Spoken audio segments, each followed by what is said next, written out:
آج اس کے کچھ ظاہری آداب بھی ہیں معصومین کی زیارت کے، ظاہری آداب، جس میں سے ایک ظاہری ادب وضو یا غسل زیارت بھی ہے. یعنی انسان جب بھی ان کے روضے کے اوپر جائے کوشش کرے کہ وہ باوضو ہو، یا پہلی دفعہ اگر جا رہا ہے یا روزانہ کم سے کم ایک مرتبہ تو کم سے کم وہ غسل زیارت کر کے اور پھر ان کے روضے کے اوپر جائے. ظاہر ہے جب وہاں قیام پذیر ہوتے ہیں تو ایک ہی دن میں متعدد بار زیارت کے لیے جاتے ہیں، تو ہر دفعہ غسل کرنا شاید پاسبل نہ ہو، تو کم سے کم ایک مرتبہ زیارت کا غسل ضرور کر لیا جائے، اور ہر دفعہ کم از کم وضو ضرور کر لیا جائے. اچھا، غسل زیارت کا بھی ایک مسئلہ یہ بتا دیا جائے کہ موجودہ جتنے بھی مجتہدین ہیں، جس میں رہبر معظم آیت اللہ خامنئی ہیں اور آیت اللہ سیستانی ہیں، آیت اللہ خوئی وغیرہ، وہ سب یہ فرماتے ہیں کہ خواہ غسل زیارت امام حسین آپ قریب سے کریں بالکل جب ہم وہاں موجود ہوں، یا ہم دور سے کریں مثلا اپنے وطن میں ہیں، یہ کسی بھی صورت میں وضو کے لیے کفایت نہیں کرتا ہے، وضو کے لیے کافی نہیں ہے. یعنی اگر آپ کو نمازیں وغیرہ پڑھنی ہیں تو آپ کو لازمی وضو کرنا پڑے گا غسل زیارت کے بعد. اور یعنی یہ ہوتا ہے نا، جیسے غسل جمعہ ہے، غسل شب قدر ہے، وہ وضو کے لیے بھی کافی ہوتا ہے، آیت اللہ سیستانی کے فتوے میں ہے. رہبر معظم تو اس کے بعد بھی کہتے ہیں کہ وضو کیا جائے کافی نہیں ہے، لیکن نمازیں یا ہر وہ کام کے جس کے لیے وضو کی ضرورت پیش آئے تو وہ غسل کے بعد وضو کیا جائے گا. یعنی ایسا غسل جو آپ کر رہے ہیں تو اس کے بعد تو غسل زیارت ان چیزوں میں سے ہے کہ جس کے بعد اس کی لازمی ضرورت پیش آتی ہے کہ اس کے بعد نمازوں وغیرہ کے لیے وضو کیا جائے. اچھا، غسل کی اس قدر تاکید ہے، اس سلسلے میں ہمارے چھٹے امام امام جعفر صادق علیہ السلام فرماتے ہیں،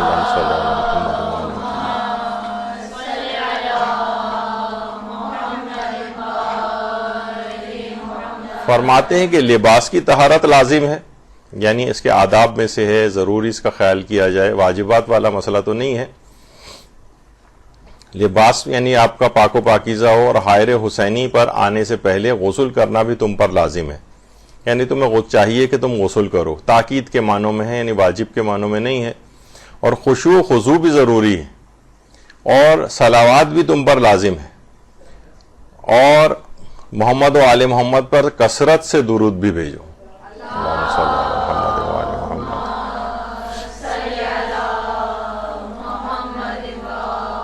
تو یہاں پہ بھی آپ نے دیکھا کہ چھٹے امام فرماتے ہیں کہ غسل بھی تمہارے لیے تاکید ہے کہ تم ہر دفعہ غسل بھی انجام دو، جو کہ ابھی ہم ذکر کر رہے ہیں. اچھا، ایک اور بھی ہے، چھٹے امام سے ایک راوی نے آ کر عرض کیا کہ مولا میں آپ پر قربان ہو جاؤں، کیا میں قبر حسین کی زیارت حالت تقیہ میں کر سکتا ہوں؟ آپ نے فرمایا ہاں، جب تم دریائے فرات پر آؤ تو غسل کر کے صاف لباس پہنو، اس کے بعد قبر کے سامنے سے گزرتے ہوئے یہ کہنا السلام علیکہ یا ابا عبداللہ 3 مرتبہ، تو تمہاری زیارت مکمل ہو جائے گی. اس کا یعنی تقیہ کی حالت میں، یعنی جس وقت انسان ایسے ادوار گزرے ہیں کہ زیارت بھی آرام سے نہیں کر سکتا تھا، زیارت کرنے جاتا تو قتل کروا دیا جاتا، تو وہاں کے متعلق بھی امام یہ فرما رہے ہیں کہ تم صرف سامنے سے گزرتے ہوئے چلے جاؤ، لیکن اس سے پہلے کیا بتایا کہ تم فرات پر آؤ اور غسل انجام دو. مقصد یہ ہے کہ غسل کرنے کی اس قدر اس میں تاکید ہے کہ غسل زیارت جب بھی آپ سے بات کہی گئی کہ کم سے کم ایک مرتبہ تو روزانہ زیارت کے لیے جب جائیں، جب قریب سے زیارت کر رہے ہوں تو غسل کو ضرور انجام دیں. یعنی تاکید کے معنوں میں واجب تو نہیں ہے، صاف ستھرا لباس بھی پہنے، اور 3 مرتبہ کہہ رہے تھے امام کہ اگر تم السلام علیکہ یا ابا عبداللہ 3 دفعہ کہہ دو تو تمہاری زیارت سمجھو مکمل ہو گئی. یعنی صرف روضے کے سامنے سے گزرتے ہوئے تم اگر چلے جاؤ، یہ کہتے ہوئے، اگر بالکل قبر پہ انسان نہ بھی آ سکے کہ اس زمانے میں تقیہ کی حالت تھی. اور اس قدر ہے کہ چھٹے امام یہ ارشاد فرماتے ہیں کہ اللہ نے کچھ فرشتے امام حسین کی قبر کے ساتھ مقرر کیے ہیں کہ جب کوئی شخص ان کی زیارت کا ارادہ کرتا ہے اور غسل کرتا ہے تو حضرت محمد مصطفیٰ صلی اللہ علیہ وآلہ وسلم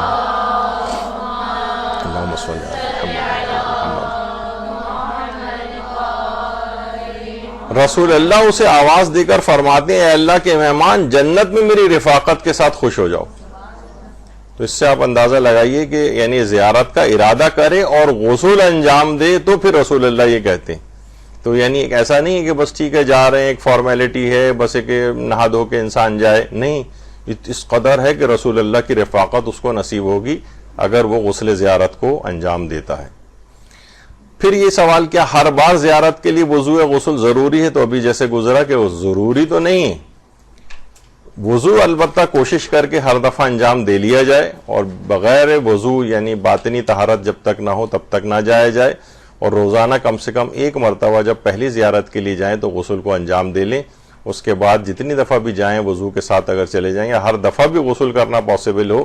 تو ہر دفعہ غسل کر کے چلے جائیں تو بہت ہی اچھا ہے، لیکن ضروری اور واجبات وغیرہ کا مسئلہ نہیں ہے. اچھا، کسی واجب یا مستحب غسل کے درمیان غسل زیارت کی نیت درمیان سے کر سکتے ہیں؟ یعنی مثلا ہم وہاں گئے، جمعہ تھا، ہم نے غسل جمعہ انجام دینا شروع کر دیا، سر و گردن بھی دھو لیا، اب نچلا دھو رہے ہیں. اچھا، یہ مسئلہ صرف وہاں کا نہیں ہے بلکہ یہاں کا بھی ہے. مثلا یہاں پر بھی آپ غسل وغیرہ اگر کوئی شخص انجام دیتا ہے، واجب غسل انجام دیتا ہے یا مستحب غسل انجام دیتا ہے، اور آپ کے علم میں بھی ہے کہ ایک ہی غسل میں کئی نیتیں بھی جمع ہو سکتی ہیں. یعنی بہت سارے واجب غسل بھی جمع ہو سکتے ہیں، بہت سارے مستحب غسل بھی جمع ہو سکتے ہیں، واجب غسلوں کے ساتھ مستحب غسلوں کی نیت بھی کر سکتے ہیں. تو ایک ہی غسل ہوگا لیکن نیتیں ساری ہو جائیں گی، سب کا ثواب مل جائے گا. اور کئی غسل واجب ہیں اور کسی ایک غسل کی بھی ہم نے نیت کر لی، باقی غسل واجب ہمارے دماغ میں نہ رہے اس وقت ان کی نیت کرنا، تب بھی تمام غسلوں کے لیے یعنی تمام ان غسلوں سے پاکیزگی مل جاتی ہے. تو اچھا، اب ہم نے غسل کرنا شروع کیا مثلا جمعے کا، اور سر و گردن دھونے کے بعد بیچ میں ہمیں خیال آ رہا ہے کہ ارے میں نے تو غسل زیارت امام حسین کی نیت ہی نہیں کی. تو کیا یہ کر سکتے ہیں کہ درمیان میں جہاں یاد آئے ہمیں وہیں ہم غسل کی نیت کر لیں؟ یعنی پورا غسل الگ سے نہ کریں بلکہ درمیان میں ہمیں یاد آئے تو وہیں ہم غسل کی نیت کر لیں. تو اس میں آغا سیستانی اور دیگر کچھ اور فقہا بھی ہیں، وہ فرماتے ہیں کہ نہیں، ایسا پاسبل نہیں ہے. یعنی اگر آپ اس سے آگے بڑھ گئے ہیں تو وہ فرماتے ہیں کہ پھر دوبارہ سر و گردن دھویا جائے اس نیت کو شامل کر کے، اور پھر غسل کو مکمل کیا جائے. یعنی اگر آپ واجب یا مستحب غسل کوئی سے بھی انجام دے رہے ہیں اور بعد میں بیچ میں آپ کو کہیں یاد آتا ہے کہ فلاں فلاں غسل کی نیت تو رہ ہی گئی ہے، ظاہر ہے اگر نیت نہیں کریں گے، یا مثلا ہم نے غسل جمعہ کر رہے تھے، وہی نیت ہمارے دماغ میں تھی، لیکن بعد میں یاد آیا کہ غسل زیارت امام حسین کی بھی تو نیت کر لیتے، اس کے بعد تو ویسے بھی ہمیں مثلا حرم جانا ہی ہے، تو اب میں بیچ میں نیت کر لوں. تو آغا سیستانی فرماتے ہیں کہ نہیں، کافی نہیں ہے، اور آپ کو دوبارہ سر و گردن دھونا پڑے گا اسی وقت، اور اس کے بعد پھر نچلا دھڑ وغیرہ جو دھونے کا مسئلہ ہوتا ہے پھر اس طرح سے. تو پھر یہ یعنی بیچ میں اس طرح سے نیت نہیں گھسا سکتے، آپ بیچ میں شامل نہیں کر سکتے، بلکہ پھر دوبارہ سر و گردن کو دھویا جائے گا. اچھا، دوسری شرط یہ ہے، ابھی تو ایک شرط تھی کہ جناب اجازتیں وغیرہ ہونی چاہیے، اس سے پہلے بھی جو پہلی شرط جو گزری تھی کہ وضو اور غسل کے ساتھ زیارت کی جائے. اب ہے پاک و صاف لباس پہنا جائے. ابھی آپ نے تھوڑی دیر پہلے ہی روایت پڑھی تھی چھٹے امام کی، جس میں انہوں نے فرمایا تھا جب جاؤ تو غسل کر کے صاف لباس پہننا. اس کا مطلب ہے کہ گندا سندا لباس پہننا، دبے پڑے ہوئے ہیں اور میلا کچیلا مثلا لباس ہو رہا ہے، آتے ہی مثلا ہم اسی لباس میں چلے گئے، وہ ابھی آگے چل کر اس کا بھی مسئلہ جو ہے وہ بیان ہوگا کہ وہ خاص موقع کے لیے کہ جب انسان روز عاشور وہاں پر پہنچے. اگر روز عاشور زیارت کے لیے پہنچ رہا ہے مسافر تو اسی غبار آلود یا جو حالت ہے اس کی اسی میں چلا جائے، یہ آداب میں شامل ہے. خیر وہ بھی آگے چل کر آئے گا. تو غسل کر کے صاف ستھرا لباس پہنے اور اس کے بعد پھر وہ زیارت کے لیے جائے. عطر و زینت سے دوری، خوشبوئیں وغیرہ لگا کر جانا. اچھا، بہت سی روایات ایسی ہیں کہ جس میں عطر و زینت کو لگانے کو کہا گیا ہے، اور کچھ روایات ایسی ہیں کہ جس میں عطر و زینت کو منع کیا گیا ہے کہ عطر و زینت کر کے نہ جایا جائے. زینت تو چلیں اس لحاظ سے، مثلا زینت سے مراد میک اپ وغیرہ کر کے جا رہی ہیں عام طور پر خواتین، وہاں جا کر تو ذرا شاید اس بات کا التزام کر لیتی ہوں کہ یہ میک اپ وغیرہ کرنا تو ویسے ہی نامحرم کے سامنے جائز نہیں ہے، اور چہرہ وغیرہ تو کھلا ہوا ہوتا ہی ہے ان کا، اور چہرہ چھپا ہوا ہے تو پھر زینت کا کوئی مفہوم نہیں ہے. تو بہرحال عطر خوشبو وغیرہ لگانا. اچھا اس موضوع روایت کیا پیش کی جاتی ہے؟ عام طور پر لوگ کہتے ہیں کہ مثلا وہ جو عطیہ کوفی کی جب جس وقت وہ وہاں پر پہنچے تھے جابر بن عبداللہ انصاری 40 کے روز، تو انہوں نے عطیہ سے کہا تھا کہ پہلے تو ایک غسل کیا، پھر ایک پاکیزہ پیرہن پہنا، پھر جابر بن عبداللہ انصاری نے عطیہ سے کہا کہ اے عطیہ کیا عطریات میں سے کچھ تمہارے پاس ہے؟ تو عطیہ نے کہا کہ میرے پاس سود کوفی، یعنی سود جو کہ ایک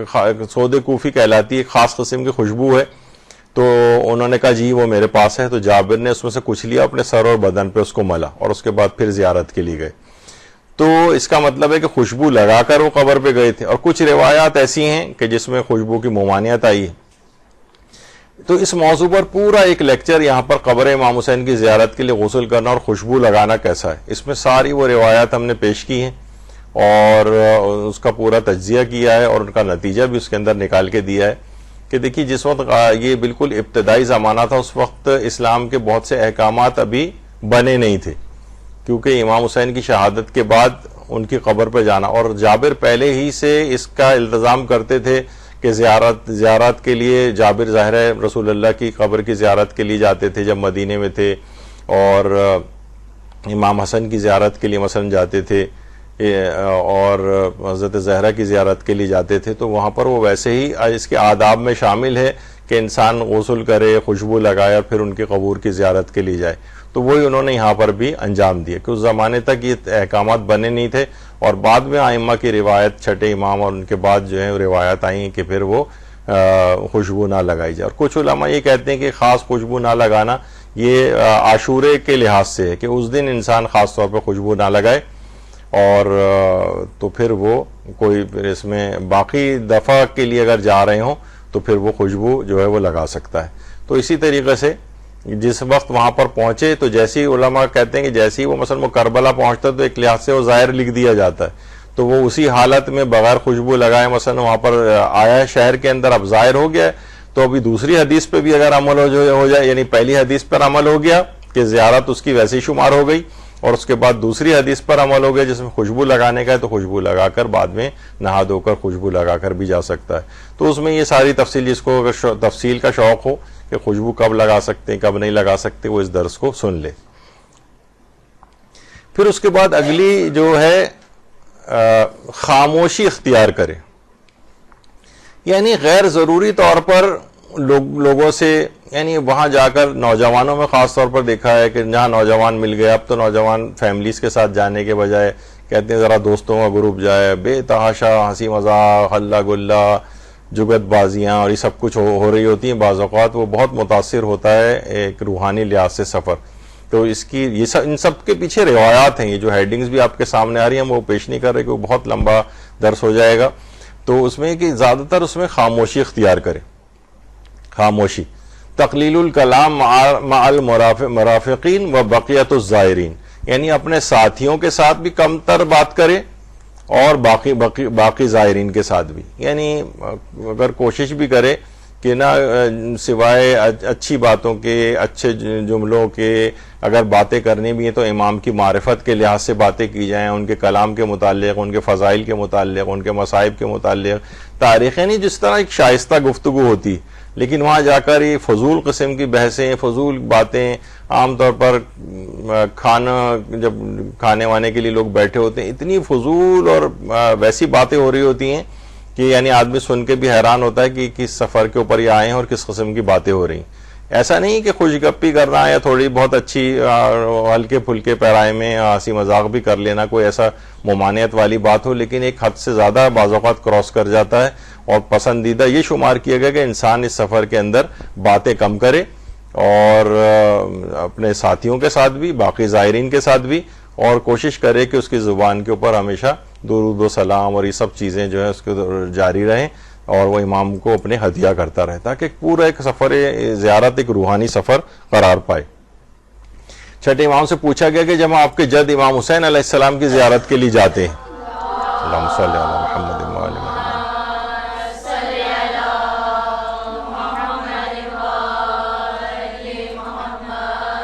تو زیارت کے لیے جاتے تو ہم حج کے مسافر کی طرح سے ہوتے ہیں۔ آپ نے فرمایا، ہاں، امام نے فرمایا جب تم لوگ جو لوگ تمہارے ہم سفر ہوں ان کے ساتھ تم حسن صحبت رکھو، اور قلیل کلام لازم ہے، یعنی اس بات کی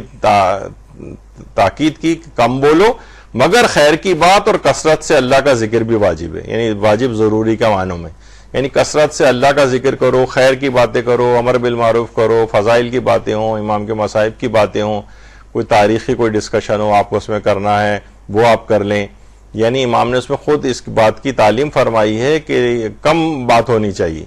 لیکن وہاں ہم دیکھتے ہیں کہ فضولیات قسم کی جو ہے نا وہ باتیں ہونے لگتی ہیں۔ اسی طریقے سے طمانیت اور ایک وقار ہونا چاہیے، یعنی طمانیت ہو، ایک یعنی مثلا جا رہے ہیں زیارت کے لیے، اب اوورٹیک کرتے ہوئے جا رہے ہیں لوگوں کو اور یہ سب، یعنی اس کی کیا ضرورت ہے؟ ایک وقار کے ساتھ انسان چلے، کوئی مقابلہ بازی تو نہیں ہے کہ سب سے پہلے آپ کو زری تک پہنچنا ہے، اب بالکل آپ نہ ٹکریں مارتے ہوئے اور جو ہے نا لوگوں سے آگے بڑھ کر اور ہر صورت میں زری تک پہنچتے ہیں مثلا، تو ایک طمانیت اور ایک وقار ہونا چاہیے، اور کوشش کریں کہ ادھر ادھر بازاروں میں دیکھتے ہوئے چیزوں کو نہ جائیں، بس جا رہے ہیں خواتین ہیں رستے میں چیزیں لٹکی ہوئی ہیں اب دکانوں بازاروں میں، اسی کو دیکھتے ہوئے جا رہے ہیں، دیکھ سکتے ہیں، جانے میں حرج نہیں ہے، لیکن یہ کہ بس ایک شاپنگ والی ایک جو کیفیت جو ہے ہو جائے، اور تو کوشش سوچیں کہاں جا رہے ہیں، کس سے ملنے جا رہے ہیں، زیارت کس کی کرنے کے لیے جا رہے ہیں، تو طمانیت اور ایک وقار ہونا چاہیے۔ داخل ہونے سے پہلے، حرم میں داخل ہونے سے پہلے اذن دخول پڑھا جائے، اذن دخول۔ دیکھیے ائمہ کے حرموں میں جب بھی آپ جاتے ہیں دروازوں کے پاس ہمیشہ ایک اذن دخول کھڑے ہو کر پڑھا جاتا ہے، اذن دخول۔ اللہم انی وقفت علی باب من ابواب بیوت نبی کا ایک پورا ایک جو لمبا سا ایک اذن دخول ہوتا ہے، لمبا والا بھی ہوتا ہے اذن دخول، اور کچھ مختصر بھی ہیں، وہ بھی ہم آگے چل کر ذکر کریں گے۔ لیکن آپ نے دیکھا ہوگا کہ حرم امام رضا علیہ السلام کے اندر بھی اذن ورود یا اذن دخول لکھے ہوئے ہوتے ہیں۔ اسی طریقے سے حضرت عباس علمدار کے روضے میں اندر جا کر پھر ایک اذن دخول جو ہے وہ پڑھا جاتا ہے، اور اسی طریقے سے حرم حضرت زینب سلام اللہ علیہا میں بھی اذن دخول ہے۔ تو یہ مختلف جگہوں پہ یہ اس طرح سے نظر آتے ہیں، امام رضا کے میں بھی اور معصوم قم وغیرہ میں بھی آپ کو۔ اچھا، اس کے اندر خاص طور پہ ایک جملہ ایک آتا ہے، اور وہ اس میں بھی آتا ہے کہ امام نے فرمایا کہ جو شخص خدا سے کوئی حاجت رکھتا ہے تو روضہ امام حسین پہ سرانے کی طرف کھڑا ہو کر یہ کہے، اور یہ بھی آتا ہے اس میں اشہد انک تشہد مقامی و تسمع کلامی، آپ میرے کھڑے ہونے کی جگہ کو بھی دیکھ رہے ہیں اور میری بات بھی سن رہے ہیں، یعنی خاص طور پر یہ اس کے اندر بھی آتا ہے اذن دخول کے اندر بھی، اور یہ الگ سے امام نے حدیث کے اندر بھی اس بات کا بیان کیا ہے، تو اس کی ہر حاجت پوری ہو جائے گی۔ تو بہرحال اچھا، اب حرم جب بھی حرم کے اندر داخل ہو باقاعدہ کوشش کرے کہ انسان کی آنکھوں کے اندر آنسو آ جائے۔ آیت اللہ تقی بہجت فرماتے تھے کہ حرم امام حسین میں جو اذن دخول ہے وہ آنسو ہیں، یعنی اگر آپ کے امام حسین کے حرم میں داخل ہوتے وقت آپ کی آنکھوں میں آنسو آ گئے تو سمجھیں کہ آپ کو امام حسین کی طرف سے اجازت مل گئی ہے اندر داخل ہونے کی، اور آپ اس کے اندر داخل ہو جائیں۔ تو ایک تو یہ ہے خاص طور پر، آیت اللہ بہجت یہ بھی کہتے تھے کہ اذن دخول حضرت سید الشہداء گریاست، و اگر اشک آمد امام حسین اذن دخول دادان و وارد شوید، یعنی اس کا مطلب ہے کہ امام نے آپ کو اجازت دے دی ہے اندر آنے کی، اور آپ اندر داخل ہو جائیں اگر آپ کی آنکھوں میں آنسو آ جائیں۔ لیکن فرماتے ہیں کہ ہنگامے کے حضرت رضا اذن دخول میں تلبید، یعنی جس وقت امام رضا کے روضے میں اگر آپ داخل ہوں، بقلبتا مراجعہ کنید و ببینید آیا تحولی درا با وجود آمداست، یعنی آپ اپنے جب امام رضا کے روضے میں داخل ہو تو اپنے دل کی کیفیت کو آپ دیکھیں، وہاں پر تو آنکھوں میں آنسو آ جائیں امام حسین میں، کہہ رہے ہیں جب امام رضا کے آپ حرم میں داخل ہو تو اپنے دل کی کیفیت کو چیک کریں، اگر دل آپ کا منقلب ہو رہا ہے، دل کی حالت میں تبدیلی واقع ہو رہی ہے، دل امام کی طرف متوجہ ہو گیا، اس کا مطلب ہے کہ اذن دخول مل گیا اور آپ اندر داخل ہو جائیں۔ فرماتے ہیں کہ حرم امام حسین میں جو اذن دخول ہے وہ آنسو ہیں، اور دل کی جو تبدیلی ہے وہ حرم امام رضا کا اذن دخول ہے، یہ آیت اللہ بہجت جو ہے فرمایا کرتے تھے۔ تو اچھا، ایک تو تفصیلی بھی ہے، اور ایک آیت اللہ بہجت نے باقاعدہ ان کے دفتر کی طرف سے جو استفتاء تھا تو اس میں ایک جو مختصر اذن دخول ہے وہ یہ ہے کہ ادخلوا یا حجت اللہ ہے، یعنی اگر آپ اتنا بڑا اذن دخول اگر آپ نہیں پڑھ سکتے یا اس وقت ٹائم نہیں ہے، کئی دفعہ آپ کو دن میں جانا پڑ رہا ہے،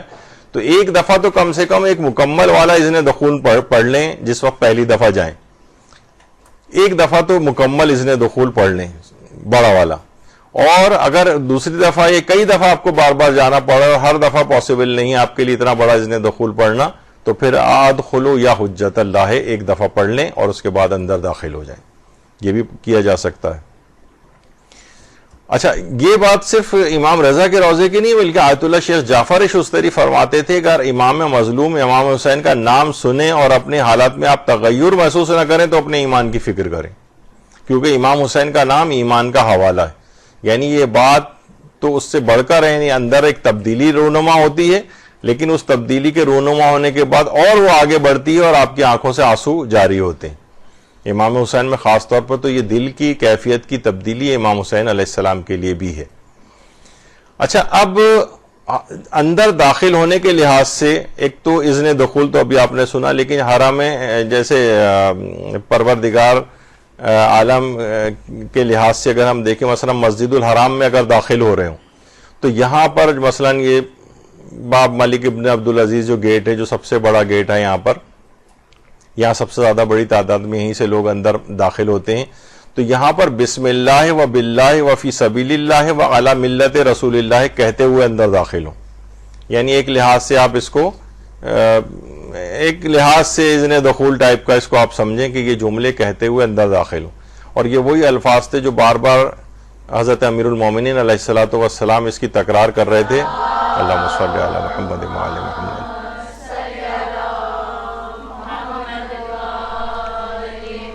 ضربت لگنے کے بعد بار بار اس جملے کو کہتے تھے، بسم اللہ و باللہ و فی سبیل اللہ و علی ملت رسول اللہ۔ تو یہ تو خیر مسجد الحرام کا تھا، لیکن اچھا مسجد نبوی میں اگر داخل ہوں تو دیکھیں قرآن کی آیت بھی کہ یا ایھا الذین آمنوا لا تدخلوا بیوت النبی الا ان یؤذن، یعنی رسول جو نبی کے جو گھر ہیں ان میں داخل مت ہو صاحبان ایمان سوائے اس کے کہ تمہیں اس کے لیے اجازت مل جائے، یعنی اجازت کے بعد داخل ہونا ہے۔ تو بہرحال جو حکم رسول اللہ کے لحاظ سے ہے تو وہ یہ ائمہ معصومین کے لیے بھی وہ چیزیں سب ثابت ہیں، یعنی یہ والا حکم کہ اجازت ان سے لی جائے، تو اذن دخول عام شخص کے گھر میں بھی بغیر اجازت نہیں داخل ہوا جا سکتا، اور ہمارا ایمان بھی اس بات پہ ہوتا ہے کہ یہ اللہ کے حکم سے ایک تو شہید ہونے کے حوالے سے بھی زندہ ہیں، اور بہرحال اللہ کے اس لحاظ سے ولی ہیں، یہ اتنی عظمت کے اوپر جو ہے وہ فائز ہیں، تو ان کے ہاں بغیر اس کے داخل نہ ہوا جائے۔ تو رسول اللہ کے وہاں پر بھی یہی والا مسئلہ ہے، اور صرف یہی نہیں بلکہ فرشتے تک اذن دخول لے کر پہلے اجازت لیتے تھے پھر اندر داخل ہوتے ہیں۔ یہ جو ہے باب جبریل ہے، باب جبریل اس کو اسی وجہ سے کہا جاتا ہے کہ یہاں پر جبریل آ کر یعنی نازل ہوتے تھے، اس باب یہاں پر آ کر کھڑے ہو جاتے تھے اور پہلے اجازت لیتے تھے پھر پیغمبر کے گھر میں داخل ہوتے تھے۔ جو پیغمبر کا گھر تھا وہیں حضرت زہرا کا بھی گھر تھا، آج بھی جو حجرہ ہے،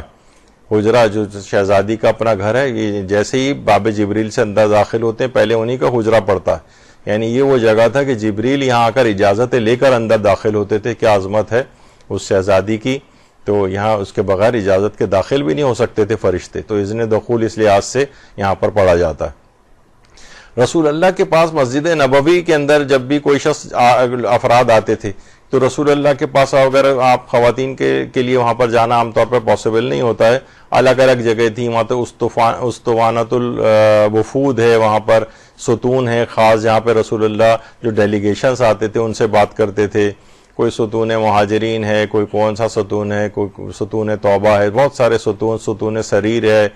ستون حرس ہے جہاں پر مولا پہرا دیا کرتے تھے، رسول اللہ آرام کرتے تھے تو مولا وہاں پہرا دیتے تھے۔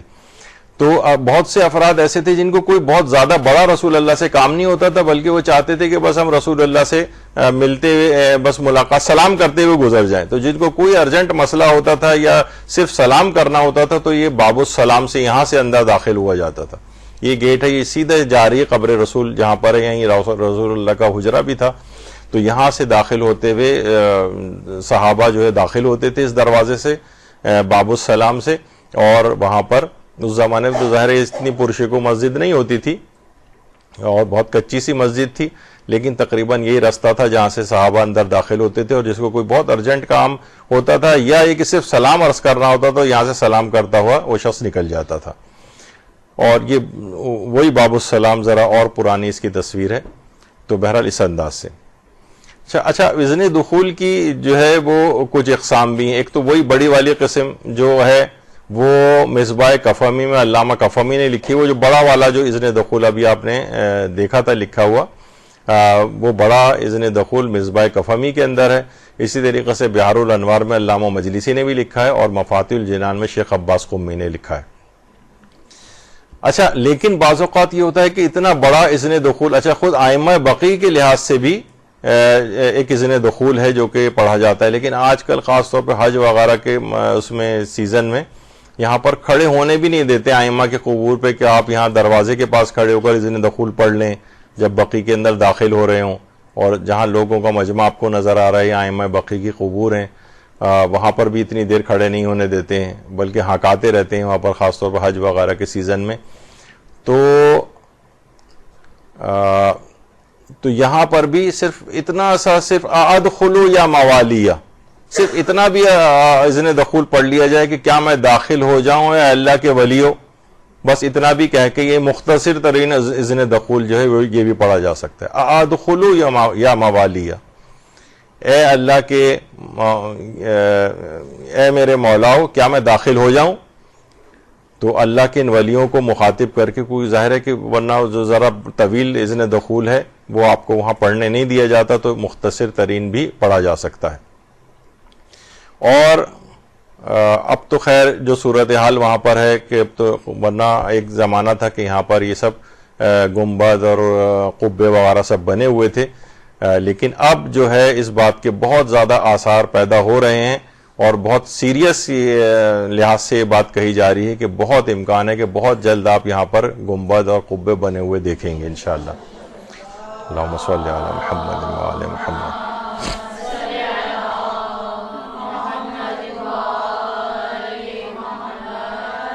ہمارے استاد محترم مولانا صادق حسن صاحب قبلہ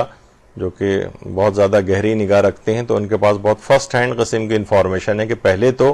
یہ تھا کہ شاید یہ خبروں میں مختلف خبریں پہلے آتی تھیں کہ شاید اب بن جائیں. ہاشمی رفسنجانی جس زمانے میں گئے تھے تب کہا گیا تھا کہ اس کے بننے کے امکانات ہو گئے, لیکن اس طرح کی آوازیں, لیکن اس دفعہ سیریس آوازیں, کیونکہ ان کے لیے مانیٹری بینیفٹ ہے پیسوں کے حوالے سے. جب وہ دیکھ رہے ہیں کہ کروڑوں افراد جب عراق زیارت کے لیے جا رہے ہیں, حکومت عراق کو بہت فائدہ ہو رہا ہے اس سے, تو کیوں نہ ہم بھی کمائی کرنا شروع کریں. اب ان کو ہر چیز صورت میں پیسے کھینچنے کے حوالے سے ایک کسی نے راہ ان کو سجائی ہے, ان کو خود ہی سمجھ میں آئی ہے, تو وہ یہاں پر اب روضوں کی تعمیر انشاءاللہ بہت سیریس طور پہ بات کہی جا رہی ہے کہ شروع ہونے والی ہے. اب ان کے چلو پیسوں کے مقاصد بھی ہوں, لیکن ہم لوگوں کی دلی مراد اس لحاظ سے پوری ہو جائے گی کہ یہ قبور آپ بنی ہوئی دیکھیں گے انشاءاللہ بہت جلد. اچھا اب اس کے بعد جس وقت انسان حرم میں داخل ہو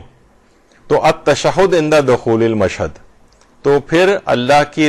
وحدانیت کا اقرار وہاں پر کرے, گواہی دے, اشہد ان لا الہ الا اللہ, پھر رسول اللہ کی رسالت کی گواہی دے, پھر ائمہ کی امامت کی گواہی دے.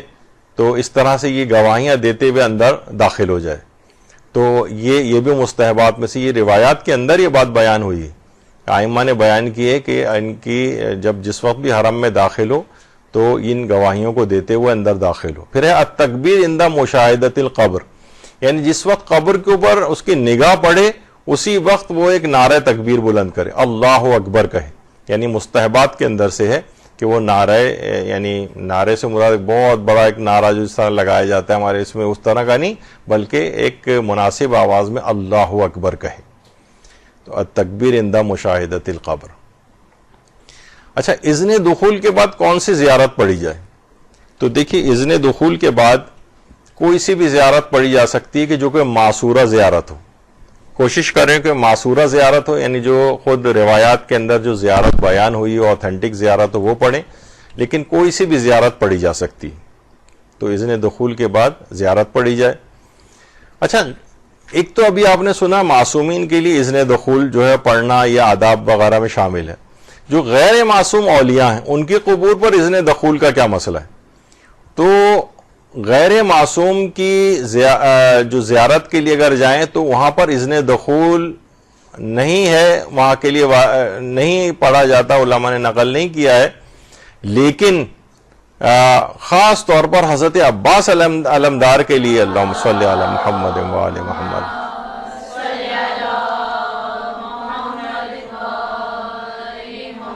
اذن دخول کی تاکید کی گئی، اور کسی غیر معصوم کے لیے اتنی تاکید نہیں جتنی حضرت عباس کے لیے تاکید آئی، تو حضرت عباس علمدار کے لحاظ سے وہاں پہ اذن دخول پڑھا جائے۔ اچھا، کیا ہر مرتبہ زیارت کے لیے اذن دخول؟ تو وہ ابھی آپ نے سن لیا کہ ایک بڑا والا اذن دخول تو روزانہ کم سے کم ایک دفعہ پڑھ لیا جائے، اور اس کے بعد متعدد دفعہ بھی اگر جائیں تو کم سے کم مختصر والا ادخلوا یا حجت اللہ ہے، یا بقی سے گزر رہے ہیں تو یا ادخلوا یا موالیہ،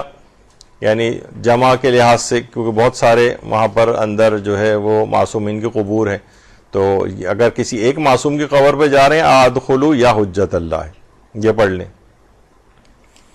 اچھا، فرشتے کیا حرم مطہر کے گرد طواف کرتے ہیں؟ کیونکہ یہ بھی روایت میں آتا ہے کہ یہاں پر طواف کرتے رہتے ہیں، تو کیا وہ صحن کے لحاظ سے طواف کرتے ہیں، پورے حرم کا طواف کرتے ہیں، یا قبر کا صرف طواف کرتے ہیں؟ تو اس پہ بھی علماء فرماتے ہیں کہ جو فرشتے ہیں وہاں پر وہ امام حسین کے جسم کا اور ان کی قبر کا ہر وقت طواف کرتے رہتے ہیں، صحن کا یا حرم کے لحاظ سے نہیں، بلکہ ان کے جسم مطہر کا اور ان کی قبر کا مستقل طواف ہوتا رہتا ہے۔ بعض اوقات زائرین کو دیکھا کہ قبر مطہر کے نزدیک بہت بلند آواز سے درود پڑھتے ہیں، اللہم صلی علی محمد و آل محمد۔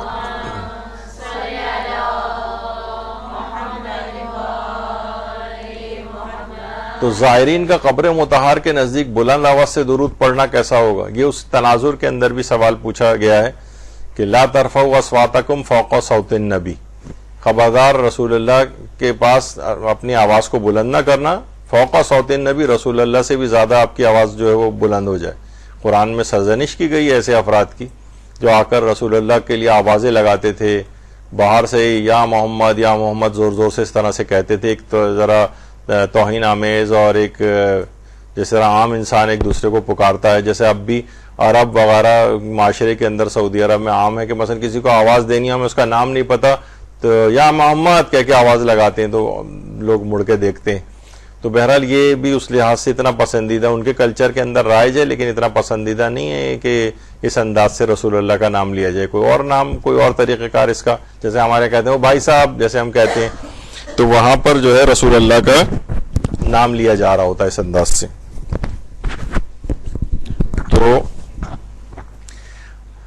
تو درود کے لحاظ سے پھر علماء سے پوچھا گیا کہ وہاں پہ باواز بلند اس طرح سے کہ آواز کو تو بلند نہیں کرنا چاہیے، کیونکہ عام طور پہ ہم دیکھتے ہیں کہ خواتین کے اعتبار سے بڑی عجیب و غریب آوازیں، عرب کلچر میں آپ نے دیکھے خاص قسم کی آواز عورتیں نکالتی ہیں، عجیب سی میں آواز ظاہر ہے کہ اس وقت نکال کے نہیں دکھا سکتا وہ، تو لیکن بڑی عجیب سی ایک آواز ہوتی ہے۔ اکثر مختار وغیرہ کے اندر بھی آپ نے اس طرح کی آواز سنی ہوگی جو ڈرامہ وغیرہ آتا تھا، تو یہ آوازیں نکالتی ہیں، چیخوں پکار کی آوازیں نکال رہی ہوتی ہیں۔ اکثر مرد حضرات بھی پریشان ہوتے ہیں کہ کیا خواتین میں ہو رہا ہے یہ، تو بہرحال یہ اس طرح سے تو درود تو خیر بلند آواز سے پڑھنے کے لیے الگ سے تاکید بھی آئی ہے روایات کے اندر، تو درود بلند آواز سے پڑھنے میں وہاں پر کوئی حرج نہیں ہے، اس میں کوئی بے احترامی نہیں ہے، درود پڑھا جا سکتا ہے۔ لیکن یہ کہ اور آوازیں جو نکالنی ہے چیخو پکار کی، یہ نہیں کرنا چاہیے، یہ وہاں کے ادب کے اور احترام کے خلاف ہے۔ اچھا، حرم میں بلند آواز میں زیارات اور دعائیں پڑھنے کا بھی ایک مسئلہ آتا ہے، بہت سے لوگ وہاں پر بہت بلند آواز میں زیارتیں پڑھ رہے ہوتے ہیں، بہت بلند آواز میں دعائیں پڑھ رہے ہوتے ہیں، تو کہ وہ آدمی جو بیچارہ وہاں پہ نمازیں وغیرہ پڑھ رہا ہے وہ بڑا ڈسٹرب ہوتا ہے، اس کو سمجھ میں نہیں آ رہا ہوتا ہے، بعض اوقات اپنے الفاظ ہی بھول جاتا ہے ان کی اتنی بلند آواز سے، تو ظاہر ہے اس میں تھوڑی ایک معتدل آواز ہونی چاہیے کہ اطراف میں کھڑے ہوئے نماز پڑھنے والے ڈسٹرب نہ ہوں۔ لیکن درود کے لحاظ سے ایسی الگ سے کوئی تاکید نہیں ہے کہ وہ آہستہ آواز میں پڑھا جائے، بلکہ کیونکہ اس کی تاکید آئی ہے کہ بلند آواز سے پڑھنا چاہیے، بلکہ نفاق کو دور ہونے کے لحاظ سے بھی اس کو فائدہ مند سمجھا گیا ہے بلند آواز سے درود پڑھنا، تو اس لحاظ سے اس میں کوئی حرج نہیں ہے۔ لیکن بلند آواز میں زیارات اور دعائیں پڑھنا کہ دوسرے لوگ زائرین جو کہ نمازیں وغیرہ پڑھ رہے ہیں وہ ڈسٹرب ہونے لگے یا کوئی چیز پڑھ رہے ہیں وہ ڈسٹرب ہوں، تو اس میں آواز کو معتدل رکھنا چاہیے۔ زہری کے پاس تصویریں اور سیلفیاں لینا، اچھا اب دیکھیے بعض اوقات یہ فی نفس ہی تو ظاہر ہے اس میں کوئی حرج نہیں، اور لوگ ایک لحاظ سے ایک حد تک جائز بھی ہے، لیکن اب اس قدر زیادہ یہ والا کلچر ہو گیا ہے کہ اس میں نا روحانیت بہت کم ہو گئی ہے، مجھے یاد پڑتا ہے کہ ہم قبلہ مولانا صادق حسن صاحب قبلہ جو ہیں وہ عرفات میں وہ کہتے ہیں کہ اس موقع پر اللہ کے مکمل انسان اللہ کی طرف متوجہ ہو جائے. وہ کیمرے بھی بند کروا دیتے ہیں, لوگوں سے بھی کہہ دیتے ہیں بھائی خدا کے لیے, کیونکہ لوگ بجائے اس کے کہ وہاں پر دعائیں وغیرہ میں اپنا ٹائم لگائیں, وہ نہ سیلفیاں لے رہے ہیں یا مثلا موویاں بنا رہے ہیں خالی, اس میں انسان اسی میں ہی متوجہ ہو کے اس کا خیال ڈائیورژن پوری ہو جاتی, اللہ کی طرف سے اس کا توجہ ہٹ جاتی. تو زری کے پاس ٹھیک ہے ایک آدھ حد تک جو ہے وہ لے لے, لیکن ہر وقت اس میں مشغول رہے, یا تو اور حالت احرام میں سیلفیاں لینا مثلا, اس میں تو ویسے ہی ایک ہوتا ہے کہ جناب اس میں ایک زینت کی ایک لحاظ سے ایک نیت آ جاتی ہے خواتین کے, میں کیسی لگ رہی ہوں, ذرا پوز اچھا آ جائے مثلا. تو انسان کے لیے ویسے ہی حالت احرام میں ایک آئینے وغیرہ کا تو اپنی جگہ پہ ہے ہی مسئلہ, تو اگر اس کی طرف متوجہ ہوتے ہیں کیمرے کی طرف تو اپنا عکس بھی آئینے کی طرح سے نظر آ رہا ہوتا ہے, اور زینت والا پہلو بھی اگر آ جائے تو پھر حرام بھی ہو جاتا ہے. تو بہرحال تو زرہی کے پاس تصویریں اور سیلفی وغیرہ ایک آدھ حد تک تو انسان چلے لے لے, لیکن اس کے علاوہ یہ کہ وہ پھر ایسا نہ ہو کہ اس کا پورا خیال دوسری طرف چلا جائے, تجملات اور یہ اس کے اوپر چلا جائے, وہ تو مناسب نہیں ہے اتنا. اچھا, ایک سوال پوچھا جاتا ہے اکثر کہ ہم دیکھتے ہیں کہ ائمہ معصومین کی جو جس میں اثر ہے, کیا وہ بالکل جو اوپر ایک صندوق سا بنا ہوا ہوتا ہے قبر مطہر کے اوپر, کیا اس کے اندر ان کا جسم ہے یا اس سے نیچے؟ تو زیادہ تر تو بہرحال بلکہ وہ صندوق تو خیر اسی طرح سے ایک اوپر ایک علامتی قبر کے طور پر ایک بنا ہوا ہوتا ہے, اصل جسم اطہر تو ان کا بہت نیچے ہوتا ہے, بلکہ کئی میٹرز جو ہے وہ نیچے ہوتا ہے. لیکن یہ کہ جو ایک لحاظ سے جو عام قبر کی حد تک سطح کے حد تک کہا جاتا ہے, جیسے معصومہ قوم کا جو قبر ہے وہ وہی ایک نارمل جس طرح سے قبر ہوتی ہے اس کی حد تک ہے. لیکن باقی ائمہ کے خاص طور پر امام حسین علیہ السلام کا جسم اطہر تو سمجھیں نیچے تقریباً 2 فلور اور ہیں, اس کے بعد یعنی جو تاریخ وغیرہ کے اندر ملتا ہے تو ایک تہخانہ ہے, پھر دوسرا تہخانہ ہے, پھر وہاں کہیں جا کر ان کا جسم اطہر موجود ہے. تو اوپر جو ایک صندوق سا جو ایک بنا ہوتا ہے, اس کے اندر قبر نہیں ہوتی ہے بلکہ اس کے بہت نیچے ہوتی ہے. خانہ کعبہ کا بھی جو اگر آپ اس لحاظ سے دیکھیں گے جو صحن ہے اس کے نیچے کہا جاتا ہے 70 انبیاء کی یا اس سے زائد انبیاء کی قبور ہیں. تو ایسا نہیں کہ بس ہم جہاں چل رہے ہوں بس وہیں پر ہے, بلکہ کئی سو فٹ نیچے ہیں وہ قبور جو ہیں. اب یہ اتنا اوپر تقریباً جو ہے ہو چکا ہے, تو وہ قبریں کافی نیچے ہیں اس سے. اور اس لحاظ سے اگر ہم دیکھیں جو ہجر اسماعیل ہے تو اسی میں ہی حضرت اسماعیل اور حضرت اسماعیل علیہ السلام بھی یہیں ہجر اسماعیل کے نیچے دفن ہیں, اور حضرت اسماعیل کی جو زوجہ ہیں وہ بھی اسی کے نیچے ہیں, حضرت اسماعیل کی بیٹیاں بھی انہی کے نیچے ہیں. بعض کہتے ہیں کہ حضرت اسماعیل کی کچھ بہنیں وغیرہ تھیں وہ بھی اس کے نیچے جو ہیں وہ دفن ہیں. تو بہرحال یہ اس طرح سے ہجر اسماعیل, تو وہ بھی ایسا نہیں کہ بس جس نیچے, بہت سے لوگ یہ سمجھتے ہیں شاید اس دیوار کے جو ابھرا ہوا یہ جو گول دیوار کا حصہ نظر آ رہا ہے اس کے اندر ہی کہیں دفن, نہیں, وہ کافی نیچے ہیں. لیکن جو صندوق بنا ہوتا ہے وہ ایک علامتی طور پر ہوتا ہے, اور وہ ایسا نہیں کہ بس جسٹ اس کے نیچے قبر ہو, بلکہ کئی میٹر نیچے اس کے قبر ہوتی ہے.